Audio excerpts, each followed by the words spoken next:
Hey, I'm Ryan Reynolds. Recently, I asked Mint Mobile's legal team if big wireless companies are allowed to raise prices due to inflation. They said yes. And then when I asked if raising prices technically violates those onerous two-year contracts, they said, "What the f*** are you talking about, you insane Hollywood ass?" So to recap, we're cutting the price of Mint Unlimited from $30 a month to just $15 a month. Give it a try at mintmobile.com/switch. $45 upfront payment equivalent to $15 per month. New customers on first 3-month plan only. Taxes and fees extra. Speed slower above 40 gigabytes. See details. Auto insurance can all seem the same until it comes time to use it. So don't get stuck paying more for less coverage. Switch to USAA Auto Insurance and you could start saving money in no time. Get a quote today. Restrictions apply. John Maxwell said, "You can only take a person as far as you have gone yourself." Today, we're going to talk about how we can take ourselves further and get better at taking care of ourselves so we can lead our wives effectively. Stay tuned. Welcome back to another episode right here on the Husband Coach's Corner, the podcast designed for husbands to learn how to love their wives every day and become better men in the process. I'm your host, Chris Scott, and today we are talking about starting with ourselves so that way we can lead our wives and that way we can grow. Now, we all know marriage is a journey. It's this thing that we set out on at the beginning of our relationship, maybe even leading through the proposal, going all the way up to the point of being at the sanctuary or the altar. And then we kind of don't know what happens after that. Well, that's actually where the journey truly begins. The moment you say, "I do," the real journey begins of how do we grow as husbands so that way we can lead our wives effectively? And it doesn't matter what stage of marriage you are in, the first 5 years, the next 10 to 15 years, doesn't matter how long you've been married. Every single husband must learn how to take care of themselves and how to grow and constantly grow so that way we can lead our wives effectively. That's the crux of today's episode. We're just going to unpack that. Now, I have my notes over here on the screen, so if you're watching the video version of this podcast on whatever platforms, be it YouTube or Spotify, just know that I'm going to be looking off a little bit because I want to make sure that I touch on all of my points for this particular episode, because as husbands, if we don't learn how to grow, how to take care of ourselves, it's going to be really, really hard to walk in the shoes of being the leader. Now, I want to be very clear. When I say leader, I don't mean a dictator. All right. When I say leading our wives, that means we're doing the things that are selfless so that way our wives can follow suit. It's kind of that idea of laying down ourselves so that our wives will have a better future, a better way forward. Whatever that means in the form of sacrifice or work ethic so that our family is taken care of, that's what I mean by leading. Okay. I don't mean causing demands. I've said in multiple episodes in the past that our wives will follow us if we lead well and if we lead effectively. Well, the way that you lead effectively is you start to take care of yourself and you grow so you can go further than you've gone before, and you trailblaze or you set the path for your wife to follow. That is what we are going to be talking about today. And that is the mindset, that is the philosophy that I'm coming from with all of the notes that I'm going to be sharing. So if you find value in any of this content throughout, interact with it however the platform that you're listening to this on allows for. And if you want to get in touch with me, send me an email at husbandcoach2020@gmail.com. if you want to just learn more about becoming an effective, loving, and caring husband. All right, so here's the deal. Go further so you can bring your wife along with you. How do we do this?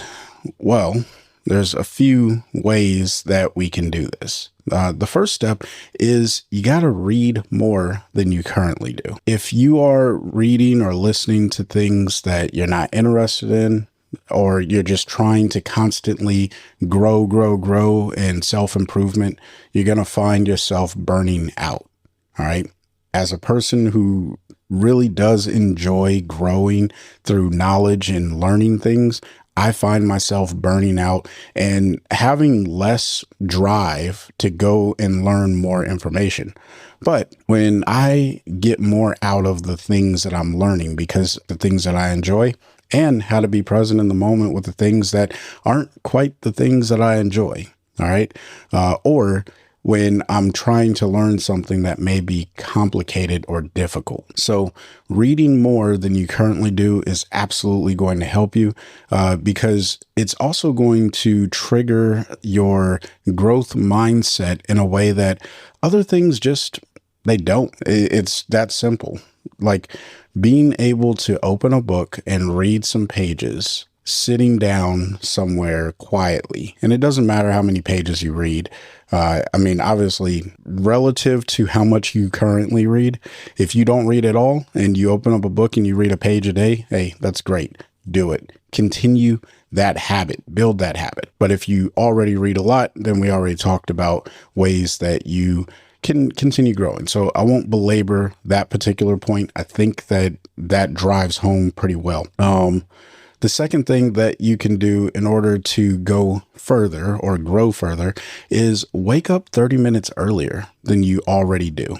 All right. So if you're like me, maybe you wake up at 5:30. Well, try waking up at 5 o'clock. All right. The reason why you want to wake up a little bit earlier than you normally do, and I'm not saying like you should be a 4:30 a.m. person. All right. There's some people out there who wake up at 4:30, power to them. If that is you, kudos. I'm happy that, you are getting up at 4:30. But the goal here is really to get a little bit of extra time in the day to prepare. You will be surprised at how helpful it is in preparing yourself. Like anyone who is prepared to take on a task or to take on the day is going to be that much more successful. And this is probably one of those instant things that will help you grow in your marriage, because if you get up 30 minutes before your wife and you prepare yourself for the day, and then when you greet your wife for the first time, you know that you already have things aligned with what you need to do. All right. So what could your 30-minute extra routine look like? And this is also relative to when your wife gets up or when your kids get up or when you have to be to work and stuff like that. Obviously, there's external stressors or influencers to this particular aspect. But when you get up 30 minutes early, you can read your Bible, pray if you're a person of faith like I am. That's one of the things that I love doing early on in the morning when no one is around me and it's just me and the Lord.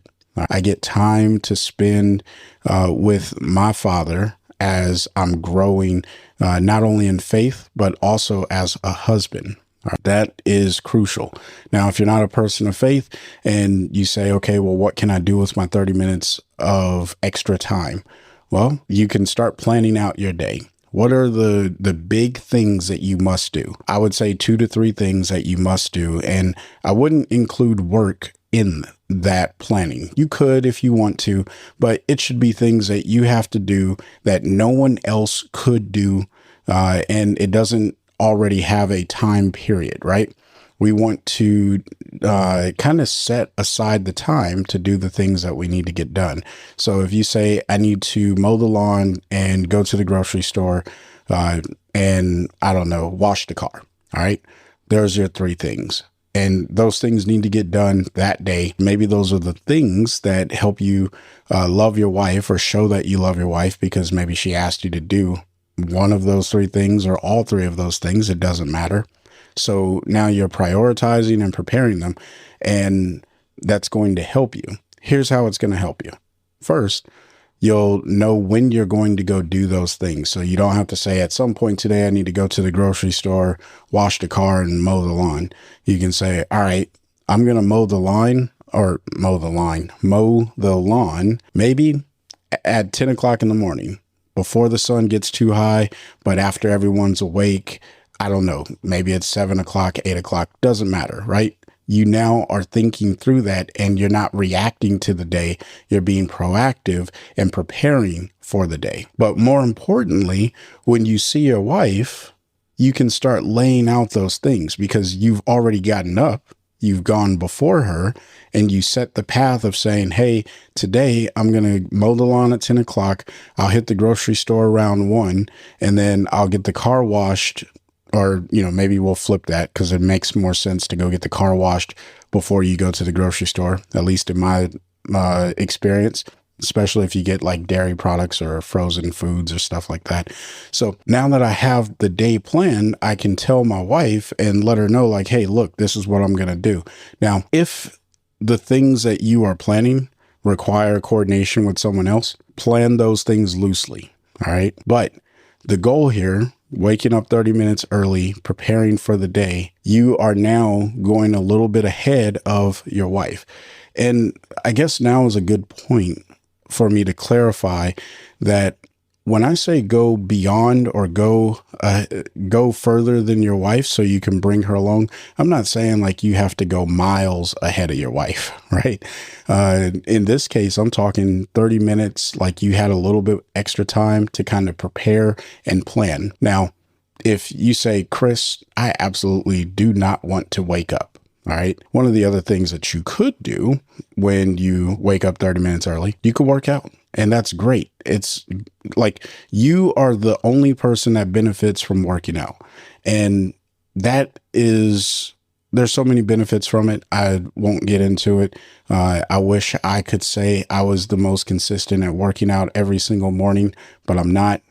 I'm just not. I like to work out in the afternoons, but it is what it is. The point that I'm making here is when you get up early, you go a little bit ahead of your wife to prepare for the day. So when you do greet her, you already have a plan of action that you can kind of walk her down. All right. And don't worry, we're going to talk about what it's like to really plan things accordingly with your wife. Now, the point that I wanted to clarify about not having to go miles ahead or anything beyond the 30 minutes is if for whatever reason you're like, I don't want to wake up 30 minutes early, what you could do is say the night before, you go ahead and plan out what that day looks like.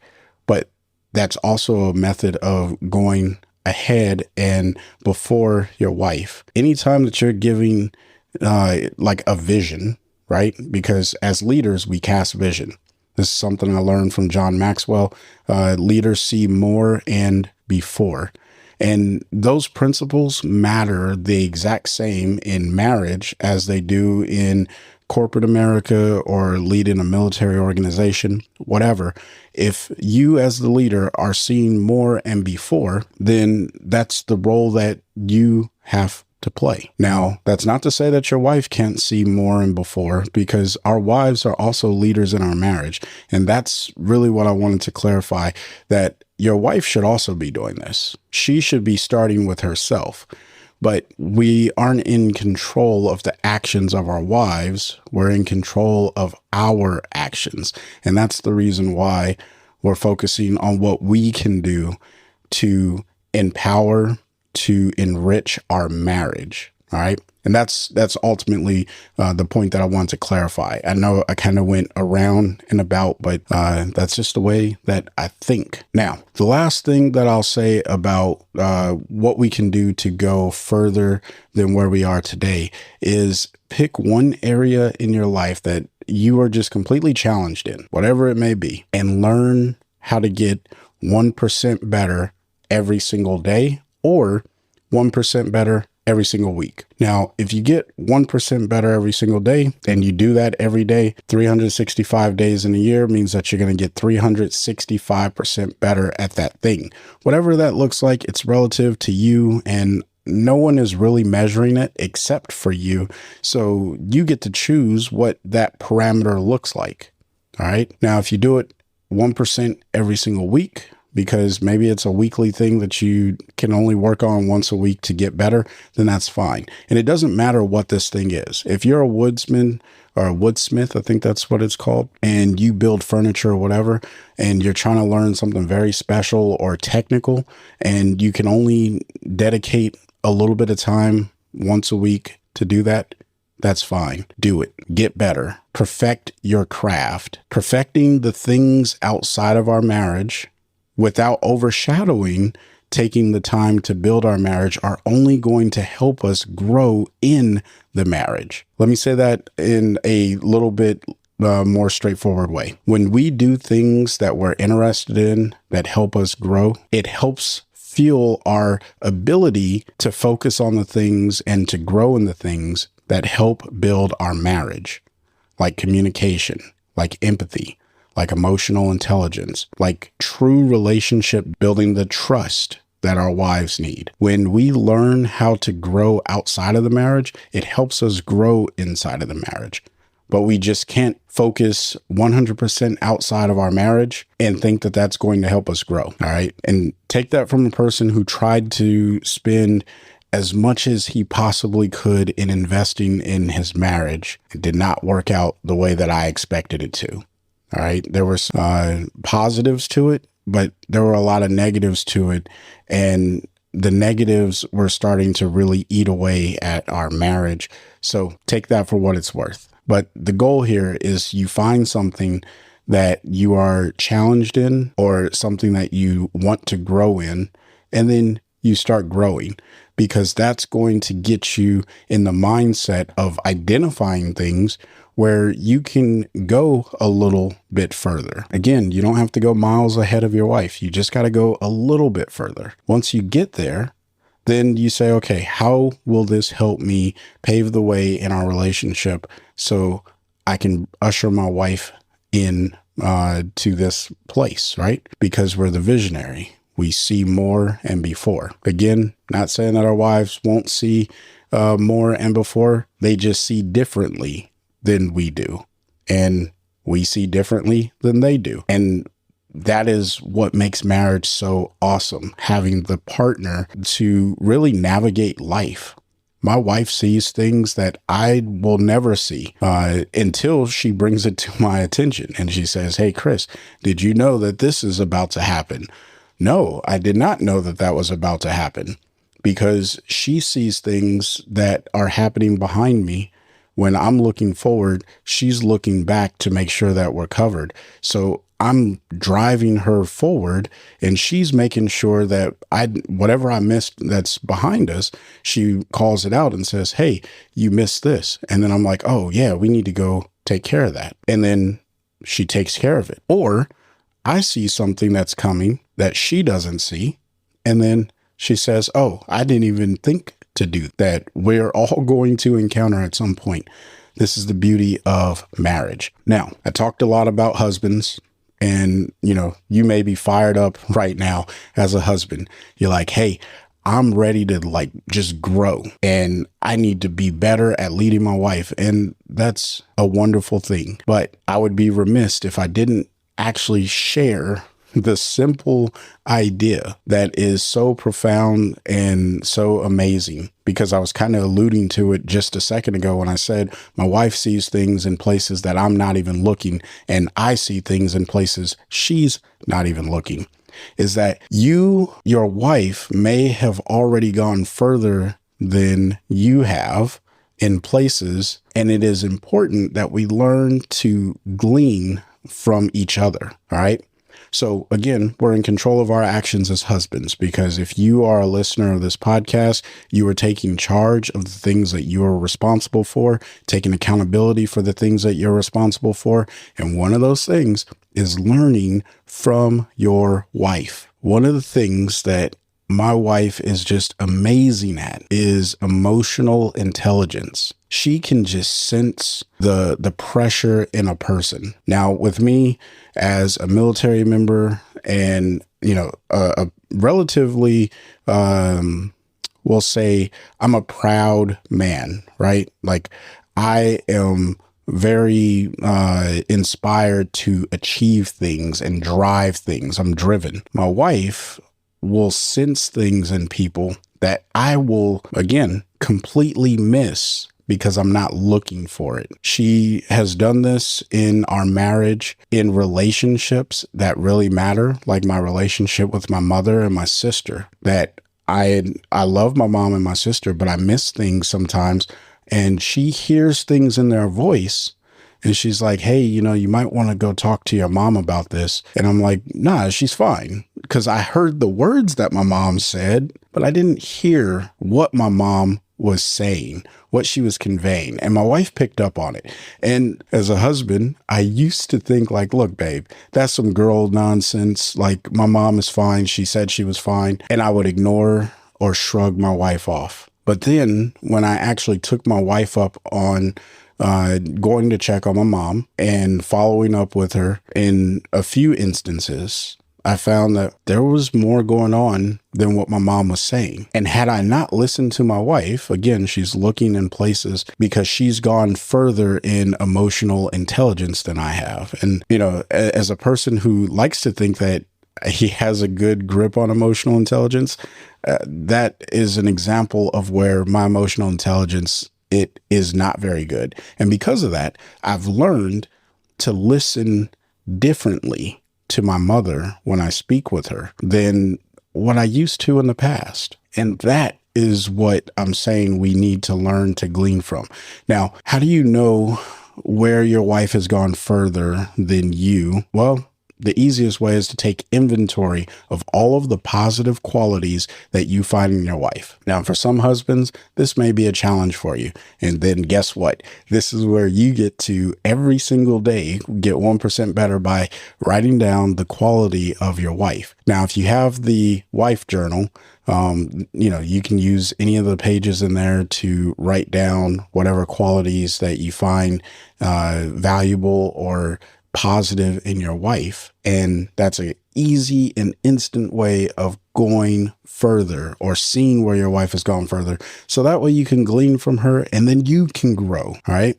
See, circling back to that 1%. Now, notice I didn't talk about a few things when I say, or actually, let me just say it very flat out. When I'm talking about writing down qualities, I'm not talking about cooking, cleaning, or raising the kids. All right. Those are the stereotypical wife duties, if you will. And I am not one of those people that's saying those aren't important and that those aren't good qualities to have in a wife. Those are qualities that my wife has, and I love them. Trust me, I do. And I commend her for all of those things in our relationship. But those aren't the only qualities. I want to go deeper to the character of my wife, because cooking and cleaning, those are skills. That doesn't talk about the type of person that my wife is. Because if she was terrible at cooking, which she's not, and if you're listening to this, honey, you know you're not bad at cooking. I love your food. But the emotional intelligence aspect of her gentle responses to people who are hurting or who may be a little bit more upset or frustrated or sad, her genuine ability to build relationships and to hold friendships. Like, my wife can hold a friendship so much longer than I have ever been able to. She is just genuinely a good friend. Those are the types of character traits that I'm saying, like the qualities that we should be looking for in our wives, because those are the things that will stand the test of time. Because anyone who cleans well today could have a dirty house tomorrow, right? Skills can fade, but things that are a part of a personality or the character of a person, those things last a lot longer, and they are so much more valuable than the skills that we learn. Not to negate the skills that we learn. All right. So be observant of your wife when she is exhibiting some of these personality traits that you can glean from that are an indication that she's gone a little bit further than you have in those areas. See, part of being a really good leader in any organization, a marriage, a business, whatever, is that you step back from sitting on the throne, so to speak, and driving the ship, and you actually go and observe what is happening, because you're going to witness so many things. And when we do this in our marriage, when we observe our wives, you will learn so much about her that will help you love her. And it gets to the tagline of this show. You're going to find ways to love your wife every day, but you can't do that if all you're doing is directing in the name of leadership. Good and effective leaders know how to step back and spend time in the thing that they're leading. You know, there's this saying in sales of, you can't sell something you won't purchase yourself. Would you want to be on the other side of your leadership in marriage? That's a question you have to ask yourself. And don't just answer yes because you want to pump yourself up. Really sit down and think that through. But that gets really deep, and that goes further than the content and context of today's episode, which is starting with ourselves to go further so we can lead our wives and enrich our marriage in a way that only we can, because our wives, they need the leadership from us just as much as we need the leadership and partnership from them. And we see things at different times and in different ways. It is so important that we work together in our marriage. But what's more important is that you, as a husband who takes control and accountability of the actions that you have and the responsibility in the marriage, it's important that you find a way to love your wife every day. Peace.